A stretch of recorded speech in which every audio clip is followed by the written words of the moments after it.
Hey,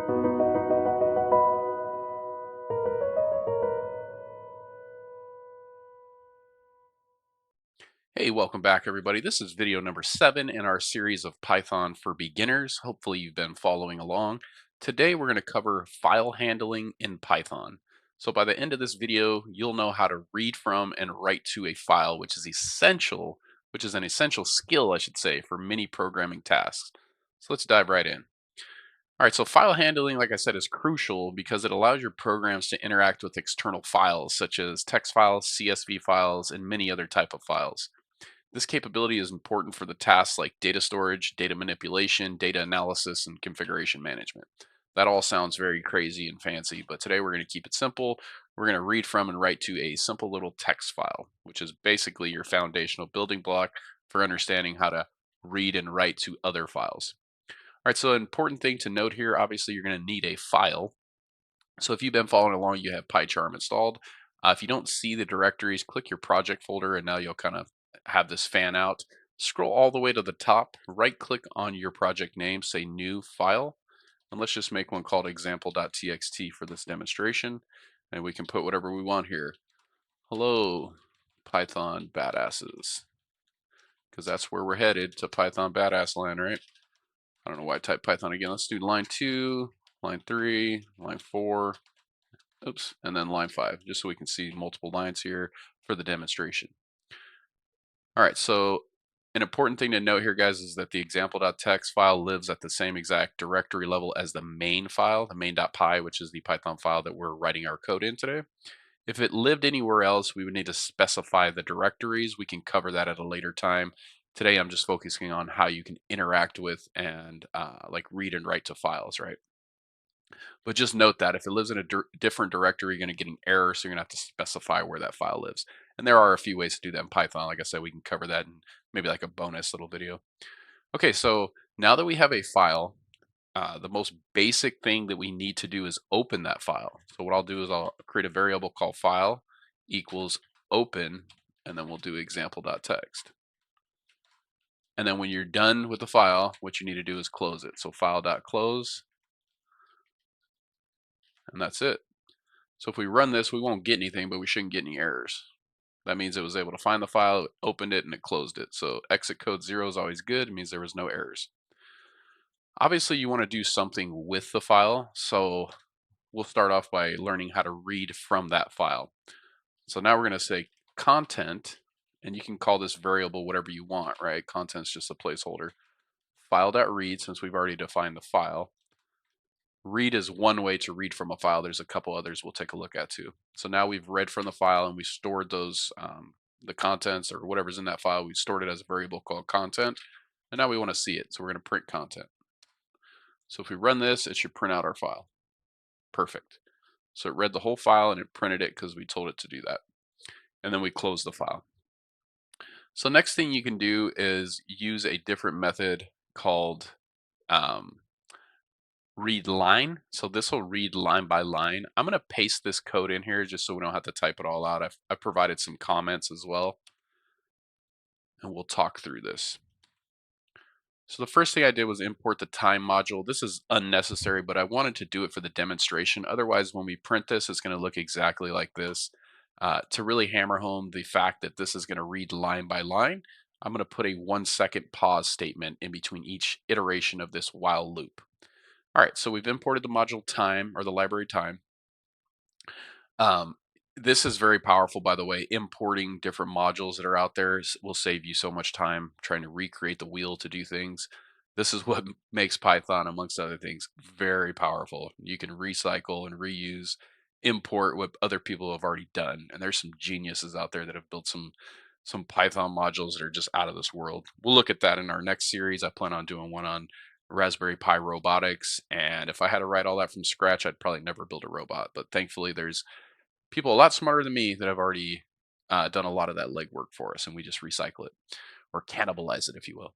All right, so now that we've imported that time module, we're going to open the file, and I made an example here of read. You can open it in read mode, which is like a best practice if you're just reading from the file.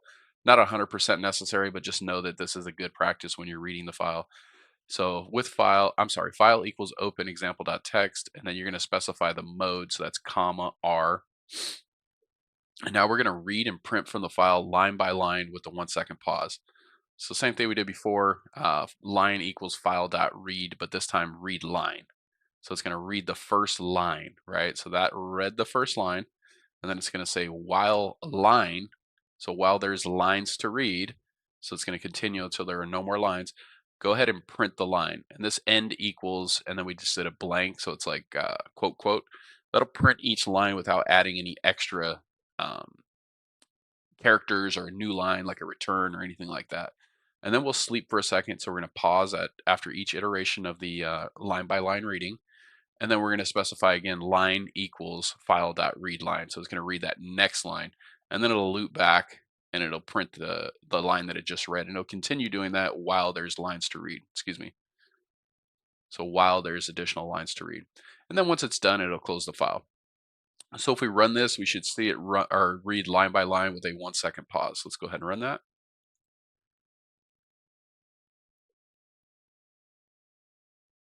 There you go. So this is powerful because obviously that just read each line, but you could have conditional statements in here where you're only parsing through specific lines, things like that. There's more than one way to skin a cat always in Python, but that's just kind of like a high level potential use case. All right, and then the last way that we're going to take a look at reading from a file is the read lines. This is going to look exactly like the read, but the main difference here is it's going to create a list of the lines. So this variable lines equals file.readlines will produce a list. But if we run this and we print out the results, it's going to look just like it did when we just did the file.read.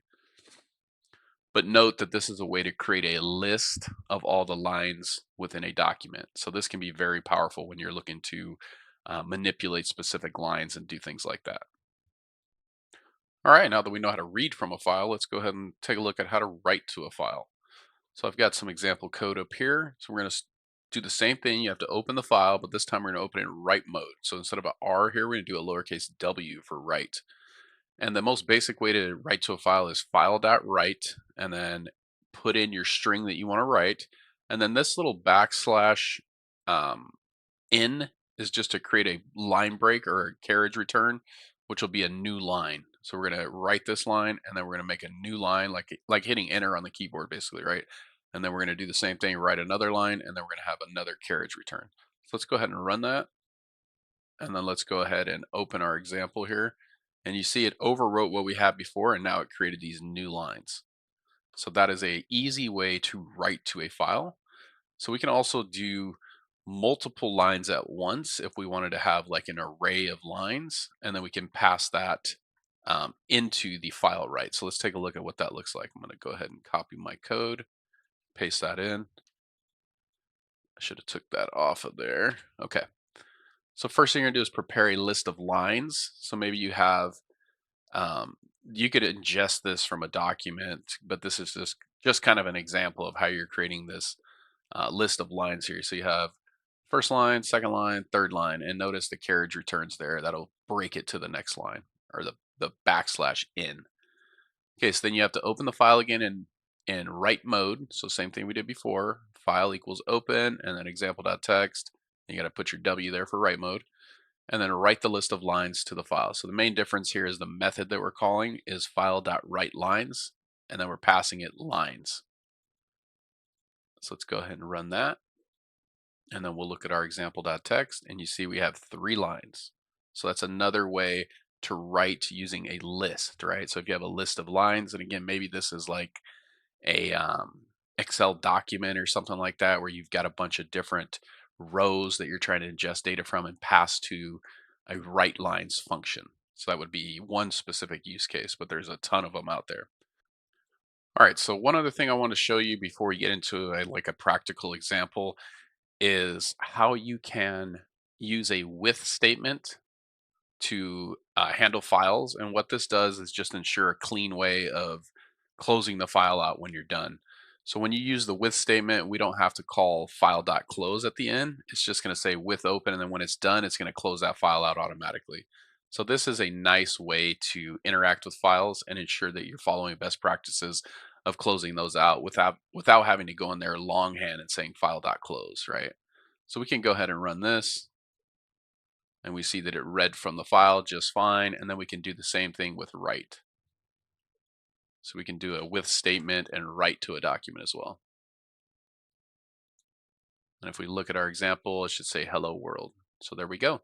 So this is a clean way to open a document using a with statement. And that way, when you're done running whatever actions you run, it'll close it out at the end of that little block of code. All right, so let's move on to a practical example. So we're going to put together everything in an example. We'll write a program that reads from one file and writes the content to another file. So let's check that out.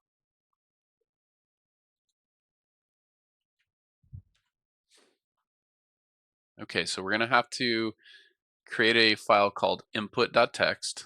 So I'm going to close my example file, and I'm just going to create a new file. I'm going to call that input.txt. I'm just going to say test one, test two, test three. And then I'm going to create a blank file called output.txt. All right. So now using the with statement, we're going to open the input file in read mode. So that's what this is going to do. With open input.txt in read mode, content equals infile.read.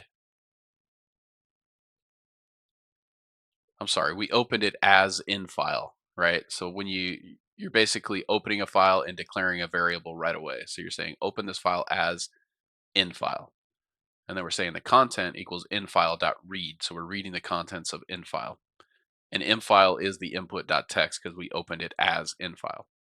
So now with open output.txt in write mode as outfile, outfile.write the content. And the content is right here where we define the data that we read from the input.txt or the infile with the read method. So then we should be able to print the content copied from input.txt to output.txt.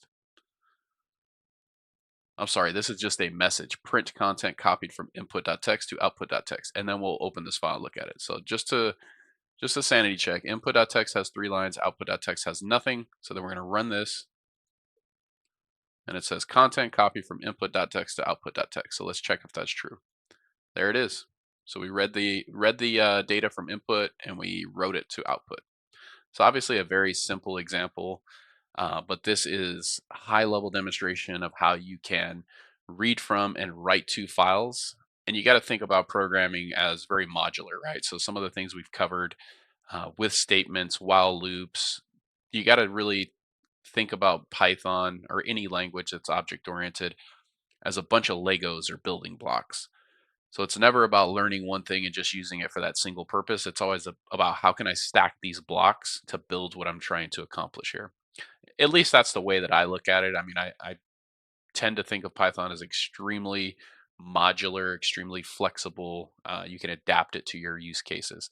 So once we get into building an application and we're starting to run through some things, we can definitely integrate this in some form or fashion. I'll give you an example. Like I created a game before and I had a way to track the score, but every time I shut the game off, the score was lost. So a simple way to keep track of that would be just like a flat file or a text file. And then every time the game shuts down or before it does, it will save the high scores. And you can, obviously code logic into that, but it would save them to a high scores.txt. So then the next time you started the game, it would read from that high scores.txt to say, hey, the top 3 scores right now they were usually my wife because she kicked my ass at all the games, but I could go in there on the back end and just change it if I wanted to, right? But anyway, that's a simple example of why you might want to interact with a text file when you're building something like a game. Obviously, there's more than one way to do that, right? We could have a database or something more fancy, but yeah, text files. There's nothing wrong with using those in simple simple programs that you're building out. All right, guys, this was a hopefully not too complex of one. If you guys have questions, again, let me know. I'm 100% open to covering additional questions and things like that. Like I mentioned, I could think of questions that'll come up already. I just didn't want to make this video too long, but how to access files in a different path outside of here. It's not too hard. We can definitely cover that. And then when we did our write, if you notice, it overwrote the when we were doing our write to files, we had, let's say, like 5 lines in here, and then we did a write command, and it just overwrote everything, basically blanked out the document and created its new lines. There are ways to append to a document, so you can start at the bottom, start at the top, whatever. Those are a little more advanced, so I just wanted to make sure that I covered the fact of, or the methods of reading from and writing to documents in Python. All right, guys. Hopefully this wasn't too long, but let me know what you think, if I need to cover anything additional on these topics, and I'll see y'all in the next video. Take care.